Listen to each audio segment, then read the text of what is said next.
Hey everyone, it's Sienna and welcome back to yet another late plan with me. Sorry about that again. I honestly can't believe it's already August. I feel like New Year's was just yesterday, but I guess time flies when your summer's been extended by an extra 3 months and you haven't seen social contact in so long that time doesn't feel real anymore.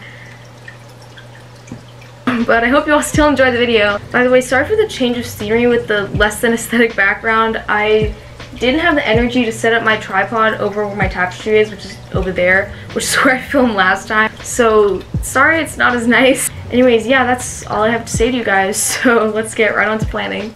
This month, I recreated another one of Amanda Rach Lee's themes, this time her May 2017 theme. I went a little bit out of my comfort zone with this theme with these abstract sort of wave designs. I wasn't sure if these would turn out bad, but I'm actually quite happy with them. I went back to the single accent color this month and I used a zebra mildliner brush pen for the coloring.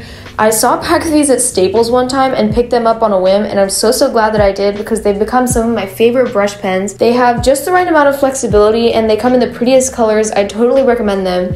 Anyways, here I am coloring in the waves. I'm not coloring the whole wave, but instead just some streaks of color here and there, just not to look too busy, and then I was finished with this page.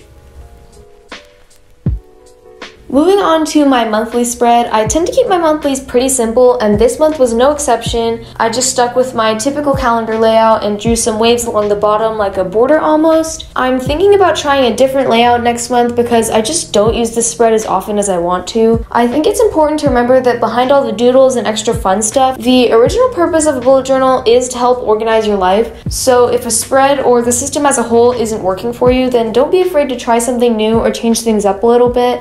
Anyways, here's me filling in the outline of each wave with the individual lines and then going in with my brush pen to color. These waves were a little difficult for me in the sense that there's really no perfect form for them. Like, you can't measure exactly how much to color each wave or exactly what shape they should be, and that sort of formula is something I heavily rely on when it comes to doodles in my bullet journal. So you sort of just have to go with the flow, I guess, no pun intended. Anyways, the last thing that I did was fill in the numbers for the calendar, and then this spread was done.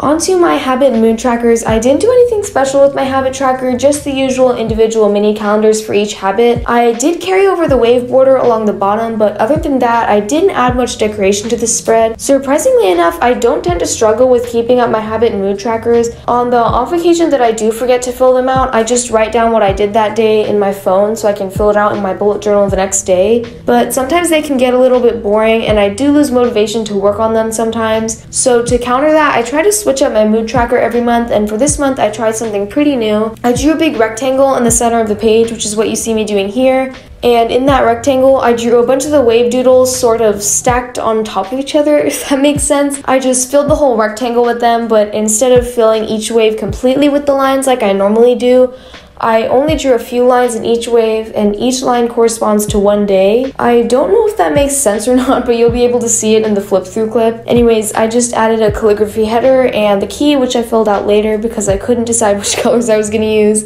And then this spread was basically finished.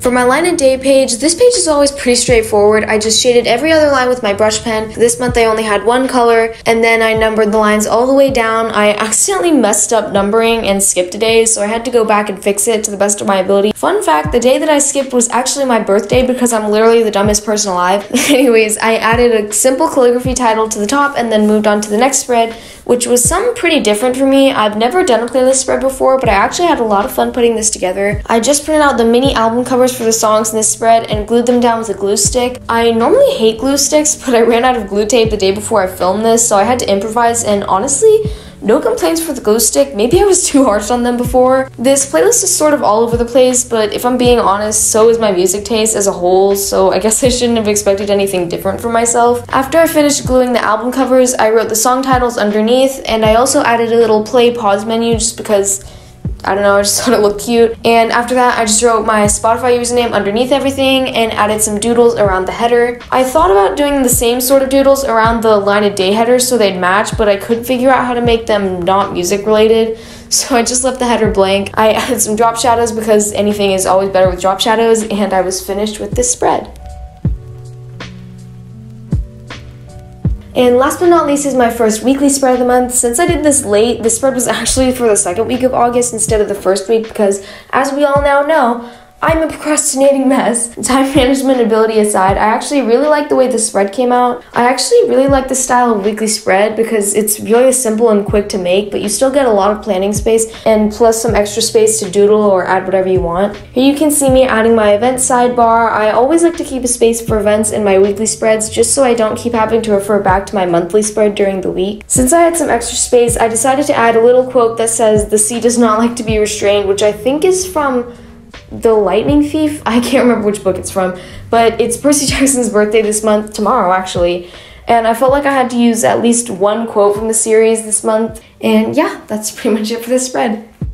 And that's the end of my August 2020 bullet journal setup. I hope you all enjoyed the video as much as I enjoyed working on and putting my own spin on this theme, and if you want to see Amanda's video, I'll have it linked in the description below.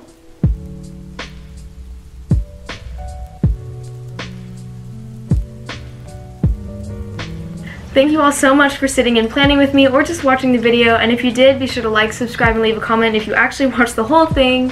If you want to see more of me, you can always follow me on Instagram at @LittleLostBujo. My posting schedule's been a little bit off lately just because, as you all know, I'm the queen of procrastination, but I try to post every other day over there. I hope you all have a wonderful rest of your day, and I'll see you all in my next video. Bye!